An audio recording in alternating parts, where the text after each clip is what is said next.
In just 6 months, I've taken this normal crappy dropshipping store and turned it into an e-commerce brand that's now done over $1 million in sales. What's going on, everybody? Tanner here with another video. Hope you're all having an amazing and productive day so far. We're gonna be going over everything from how I found the product, how I tested it, how I scaled it, which ad platforms I'm using, and building the team and operations to actually turn this into a brand that is able to do over $1 million in sales. Processors, credit cards, all that good stuff. So without further ado, let's go ahead and get into it. As I started to get deeper into e-commerce and really started testing the waters, one thing that I was always afraid of in a way was to test a saturated product. A product that I was seeing sold everywhere by a lot of different brands and just generally all over the place. But earlier this year, I decided to completely switch that because you're never gonna see different results by doing the same thing all the time. So I decided I'm gonna start testing products that are saturated. And as I come to realize, there's a reason these products are everywhere is because they're working. They're products that a lot of people want, and some people may even consider these products to be a need. And within just a handful of products that I tested that I found that I considered to be saturated, one of these started to work consistently well, which is now done over $1 million. And I don't want you guys to overthink the process of finding $1 million product because it's not as complicated as you think. Instead of digging deep and using all these different softwares and things that people promote on YouTube, I wanted to keep it as simple as possible and just rely on social platforms that I use. Snapchat, Instagram, TikTok, Facebook, here and there.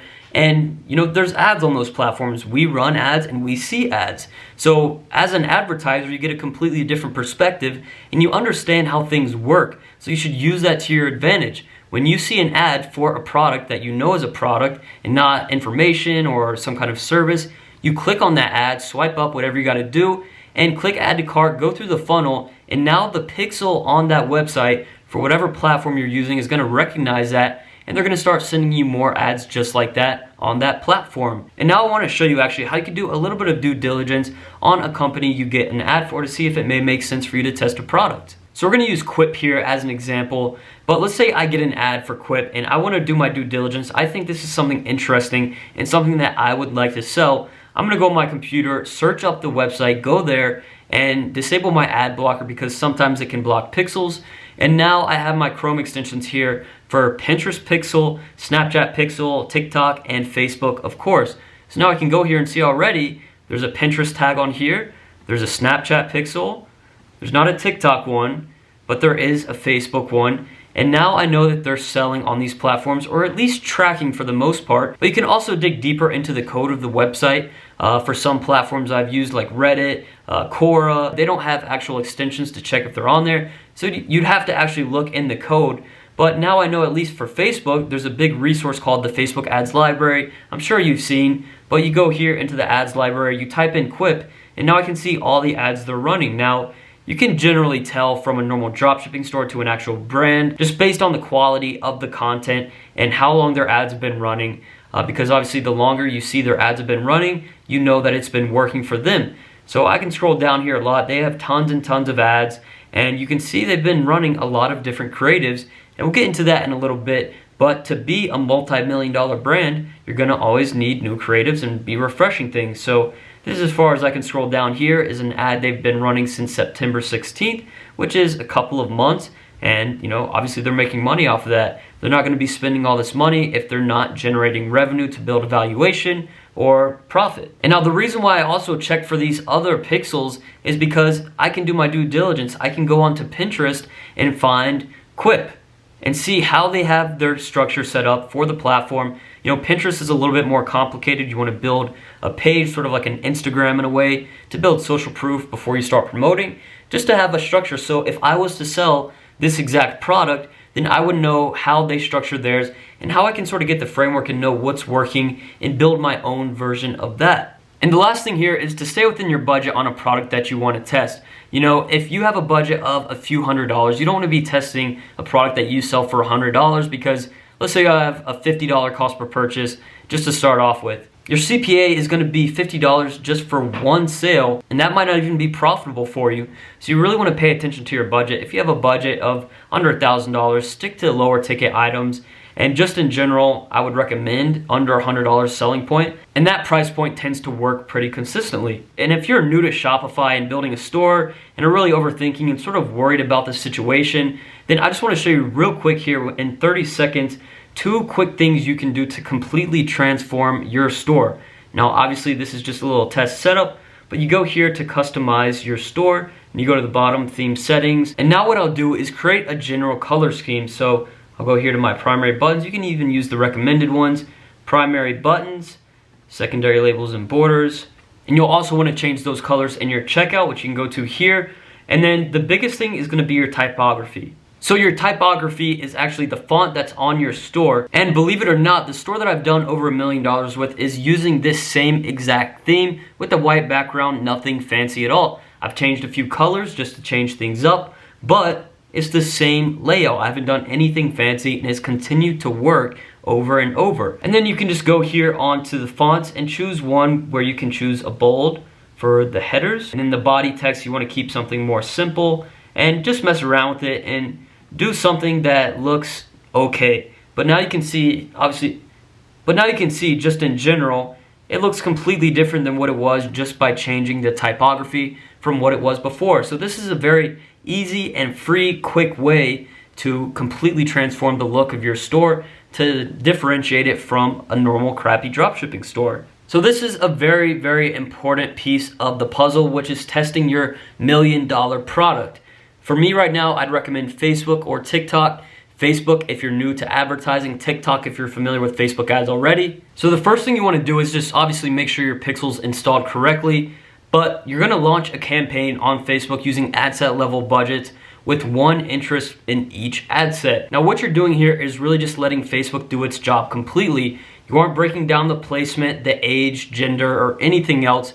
You want to let Facebook's algorithm do what it does. And I always do this whether it's using a pixel that's already seasoned and has purchases, or it's completely from scratch, just because Facebook optimizes best when you let them make the decisions to start off with. And there's another Chrome extension I use to find interests if you can't think of any, but generally I'll start my first ad set by being no interest at all, and I always have the box checked for expanding the audience size under detailed targeting. And I use a Chrome extension called Keywords Everywhere, where it shows me where I can search the volume of monthly searches for this just on Google. This isn't Facebook, but it'll give you an idea of what you're looking for. So I scroll down here and you can see what some of the higher volumes are as far as searches related to toothbrush, which is a very general term. And then you come down here and see some of the smaller ones. And now for me, if I was targeting this on Facebook, I would target an interest as Quip. I would do Oral-B, electric toothbrush, Colgate, Walmart, just very general things. And the reason of why I only do one interest per ad set is because if you have multiple interests stacked in one ad set and you're running that on Facebook and it starts to make sales, you're not going to know which interest is making you the most sales. And there's not a specific number of ad sets that you need to have to test a product. I always do 10, but you can do 3, 5, 7, 30, it really does not matter, whatever you're comfortable with, which leads me to the next point about budgets based on what you sell your product for. So for me, if I have a product that I'm selling for $50, I'm gonna run a $20 a day ad set because I wanna see a purchase or two within the first couple of days. So if I have, let's say, a $5 a day ad set, I'm gonna be waiting 4, 5, 6 days even just to see one purchase because it's only spending $5 a day. So you sort of just have to think logically about it, of what you think the cost per purchase might be to start out with. So if you're selling something for $20, a $5 budget a day might be something that's suitable, especially if you have multiple ad sets with different interests. Oh, and one thing here that Facebook's been doing a lot over the past few months is limiting brand new ad account spending to $50 a day, $150, $250, depending on what they want to do. So if you run ads for one day and you notice they're capping your daily spend at $50, then just make sure the ads that you have scheduled and running are a little bit over that budget that they've allocated, because if you have $100 a day they're allowing you to spend and you have $300 a day worth of ads running, then they're not going to be spending fully every day and it's going to be all scattered and very, very inconsistent. So if I had a $100 a day spending limit, then I would set up about $140 worth of ads and spending, and it won't spend the full budgets, but you'll get close to it, and you want to make sure you hit that limit every day if you want it to get removed. And the last line here, as far as the creative goes, it depends on how simple your product is. If it's something self-explanatory, Like, let's say this Diet Coke right here. People know it's a Diet Coke, they know it's a soda, they know to drink it. If it's something that's a little bit more complex, like some fancy can that opens from the bottom and has a straw that goes and loops all the way around, then you want to have a video showing how that works, because if someone just saw a picture of that, they'd be like, the hell is that? So now, how are you going to actually scale your $1 million product now that you're getting consistent sales? So now I'm going to tell you how I actually scaled this product to over $1 million in just 6 months, and this is pretty much exact to the T.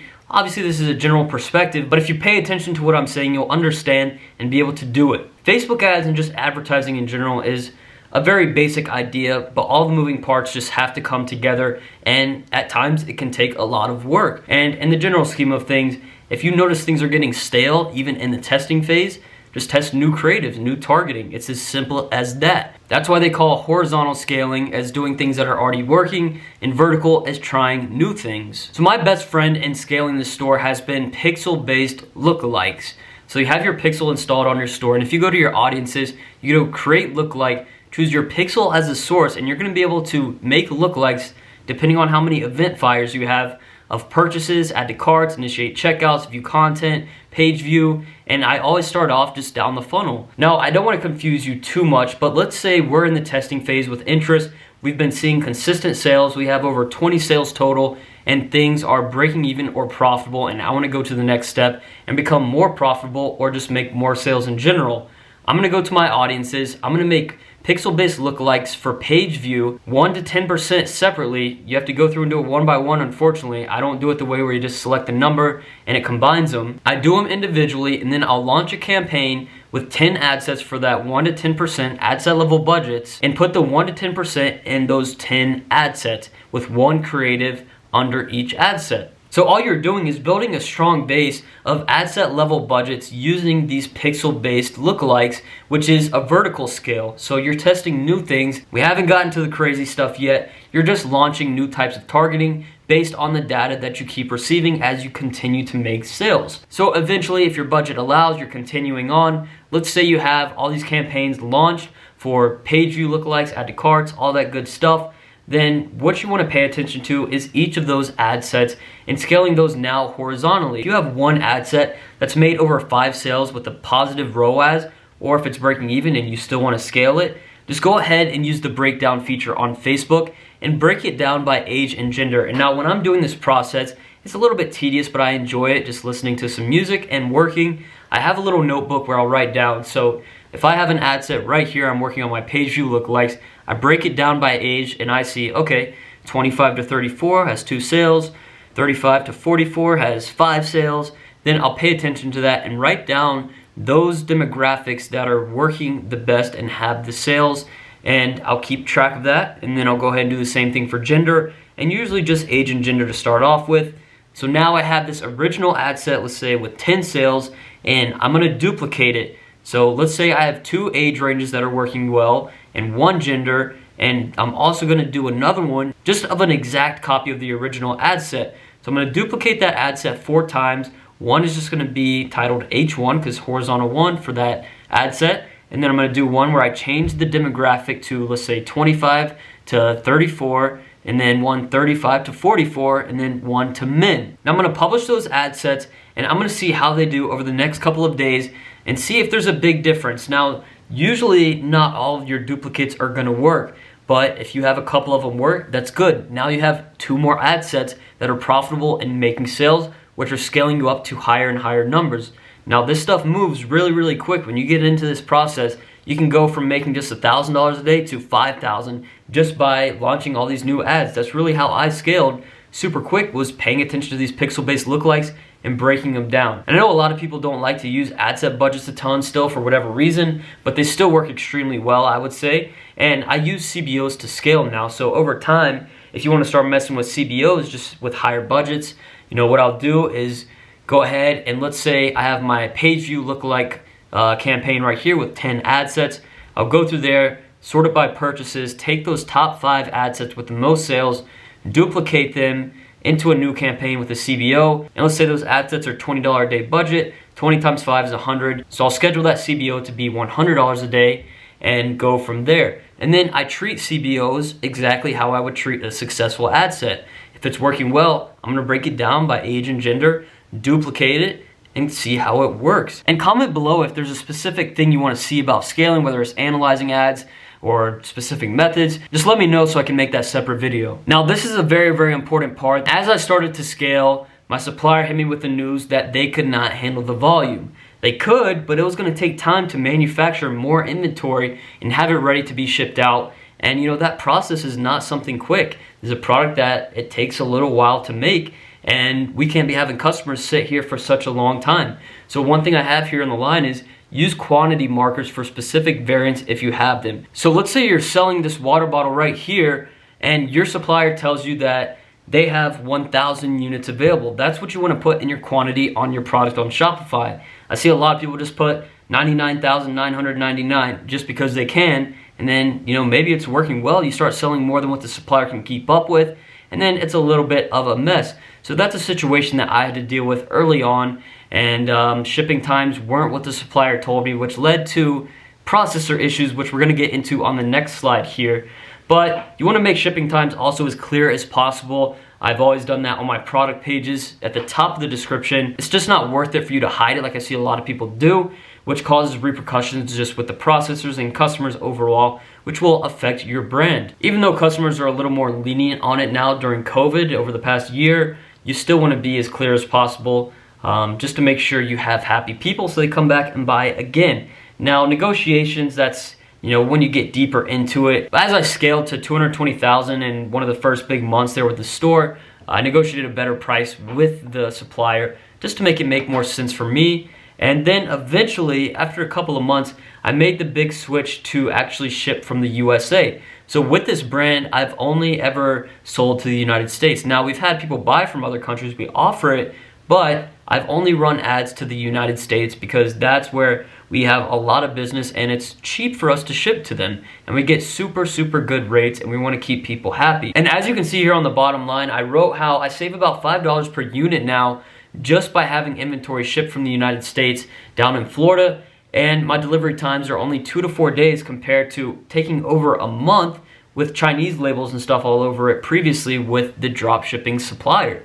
So there's definitely a big transition there. The only issue is that you're putting up front a lot of money. You're putting up, depending on the product, like for me on the recent order, I had to put up $77,000. Now I did have to pay a quite bit more than normal, actually about $20,000 more, just to have the products flown from China instead of on a boat because I needed them quicker. And honestly, bringing inventory to the United States is a big decision and it's expensive, having fulfillment and people fulfilling the orders and paying for everything. But it can make sense for you depending on your budget, the profits you're making, and what you want to do with the brand and where you're selling to. Because now for us on this brand, when we have international orders, I ship those out from the drop shipping supplier now. It's quicker and it's a lot cheaper. Because if I was to ship from the United States, I would have to charge that customer over $20 most times, even if it's just to Canada. So short term for me, this really doesn't save me money because I'm spending a lot of money to have inventory, but long term it does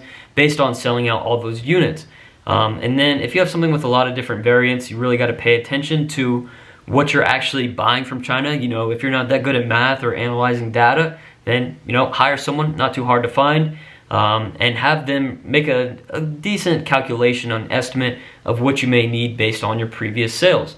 But now let's get into some deeper stuff. So the credit cards and processors, I would say, are a little bit more behind the scenes. You don't see a lot of Ecom YouTubers talking about this side of things because it can either be a really good side or a really dark side to talk about, and I've been through both. So I started out like most people did, starting out with Stripe, Shopify Payments, which is the same thing, as well as some other big banks that have merchant services.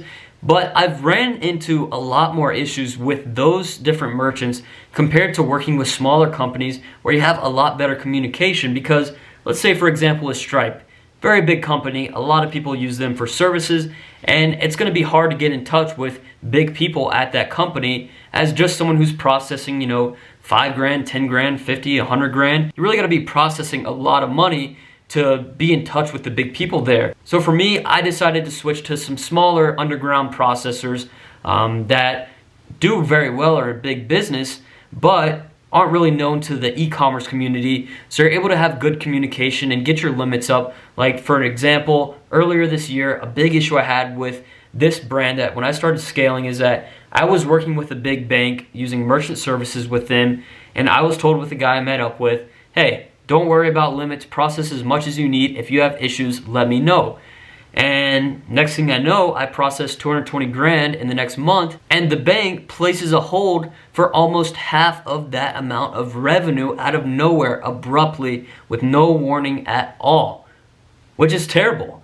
And I go to the guy that I signed up with, he says, oh man, let me look into it. Apparently I had a $40,000 a month limit, and I went over, so they started holding money, and that money is still on hold to this day. And that completely put the business in debt because I was not ready for that. That was the first big month of the store. So the biggest thing you want to focus on with merchant services is communication. It doesn't matter if you're using Stripe, Shopify Payments, or some other random processor. You just need to be in communication is all I want you to do.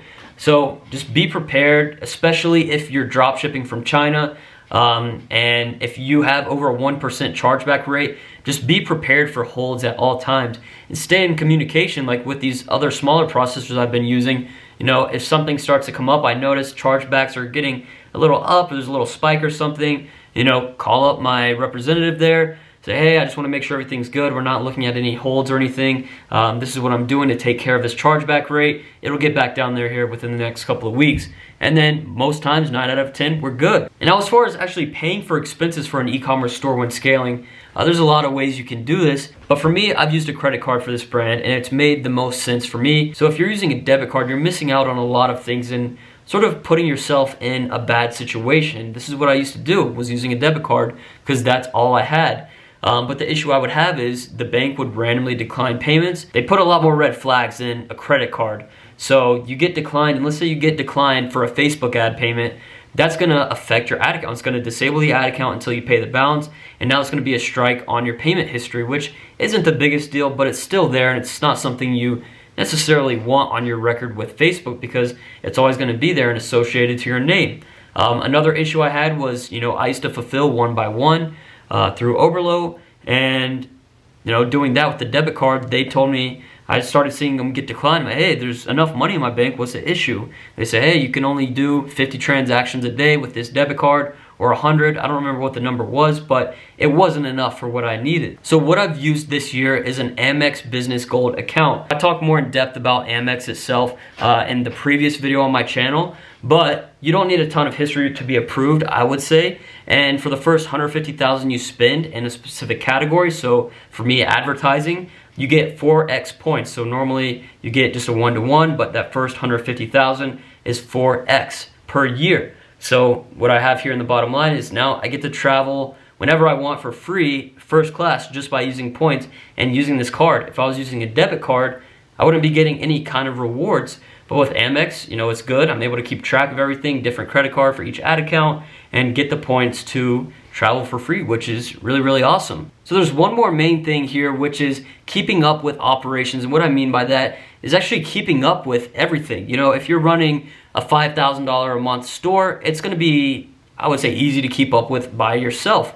But when you get up to doing a few $100,000 a month with thousands of customers, you're gonna have emails coming in, you're gonna have chargebacks, you're gonna have things to respond to. It just really can get overcomplicated, and if that overcomes you, you're gonna be dealing with a lot more issues than what you originally had. So for me, I'm lazy. I could not keep up with everything on my own at scaling to a few $100,000 a month. So 3 years ago, my first successful dropshipping store, it somewhat came out of nowhere. I wasn't prepared for all the orders. So now I have all these orders that have to be fulfilled, doing one by one, and I also have to respond to support. So I'm trying to hire like kids at my school, getting things done, which it ended up working out fine, but it was a huge pain and I was not ready for that. But it taught me to always be ready. So right now for this brand, I have 2 people that work full-time and 1 person part-time. Obviously at low scale, you're just getting started. You don't want to dish out those expenses. But as you continue to grow as an actual business, you know, it makes sense to start paying people and delegating these tasks that are taking up your time, that could be saving you time and making you more money by having someone else do it, and they're most likely going to do a more quality job because it's their job. And for you, it's just, all right, I got to get this done. I'm going to do it as quick as possible so I can go do something else. But this is what they do every day and all they have to do. So yes, it is a write-off for the business anyway, so might as well take advantage of that and get things going. So that's the journey I took from taking the store from a normal drop shipping store that wasn't really doing anything to now a brand that's done over $1 million in sales.